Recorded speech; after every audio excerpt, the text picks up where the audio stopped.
Wanakbori thermal power station ખાતે ભવ્ય હિન્દુ સંમેલન યોજાયું। સામાજિક સમરસતા અને પર્યાવરણ જાળવણીનો સંદેશ। ખેડા જિલ્લાના વણાકબોરી ખાતે આવેલા વણાકબોરી થર્મલ પાવર સ્ટેશન WTPSના પરિસરમાં ગઈકાલે તારીખ 27 મે 2026ના રોજ ભવ્ય હિન્દુ સંમેલનનું આયોજન કરવામાં આવ્યું।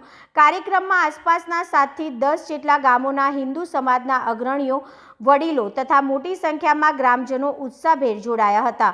સંમેલન દરમિયાન સમાજ અને રાષ્ટ્રના ઉત્થાનને લગતા વિવિધ મુદ્દાઓ પર વિસ્તૃત ચર્ચા કરવામાં આવી હતી। ખાસ કરીને સામાજિક સમરસતા જળવાય, જ્ઞાતિ જાતિના ભેદભાવ ભૂલી સૌ એકતા સાથે આગળ વધે તેવો મજબૂત સંદેશ આપવામાં આવ્યો હતો।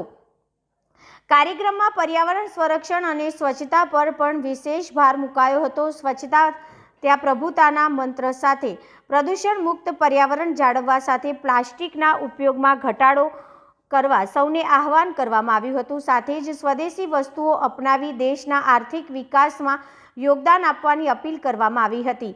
આ પ્રસંગે નાગરિક કર્તવ્ય વિશે પણ માર્ગદર્શન આપવામાં આવ્યું હતું, જેમાં એક જવાબદાર નાગરિક તરીકે સમાજ પ્રત્યેની ફરજો નિભાવવાની જરૂરિયાત પર ભાર મૂક્યો હતો। કાર્યક્રમના અંતે ઉપસ્થિત આગેવાન અને ગ્રામજનોએ સામાજિક એકતા, પર્યાવરણ પ્રેમી જીવનશૈલી અને સમાજના સર્વાંગી ઉત્થાન માટે સંકલ્પ લીધો હતો। સંમેલનથી સ્થાનિક વિસ્તારમાં સામાજિક જાગૃતિ અને એકતાનો સકારાત્મક સંદેશ પ્રસર્યો હોવાનું માનવામાં આવી રહ્યું છે।